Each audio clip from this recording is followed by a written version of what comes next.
واكو جعل هيدان حقيقة ما تهي جعلك كهر جورك كهر ما هي حقيقة ما جعلك ربته وحوي ماذا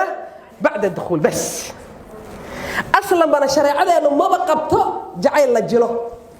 لبدي شردي أم بكفيرنا يا قف كل لبدي قفيس كفيرنا يا الدين والخلق قف كان دين يا خلق أصلا شريعة أصل محابة وهيبة واحد جعل يسلج جرا وشريعة ما بقبان محا أصله نinku inuu yimaado cidda warfi aan hadoo ku maqlay waalidkeed inuu yimaado gabadhiina rabaa ma gabadhanada rabtaa haye waa ku soo ogaanayna gabadhanada juhdi badan baa ku bixinay waxa taan ku soo baarayna laga soo fiiriyo arkaanta islaamka iyo shariicada iyo iimaanka iyo tawxiidka wuxuu ka yaqaano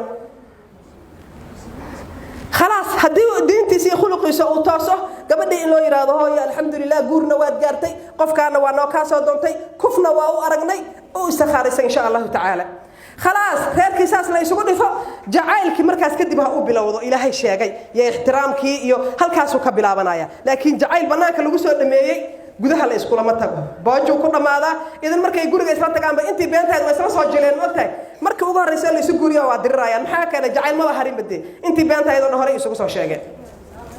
marka jacaylka xaqiiqda ah waa bacda dukhul gabaray jacayl baa ninkan la jilaaya asagoo ajnabi iga ah yaan hoteelada u raacaya waa la soo cashaynaya ceeb waa ceeb digirta gurigiina ka fiican shawarmada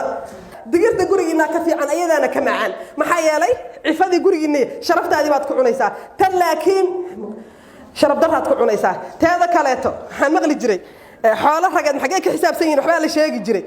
kista xabada shawarmada aday ka go'anta macbaha kaaga go'naatay xabada shawarmada waa ka go'antahay maxaa ku galay wax ku galay lama arko idan xabadiisa shawarmada ah $2 oo bajaajka $1 oo telefoonka waxa dhan aday ka jaranta ku xisaabta wiil fiican waa ficlaan ma jirto dabanka maalin la soo galay kistaas buugay ku qorantahay gabar ay ku xisaabtan taas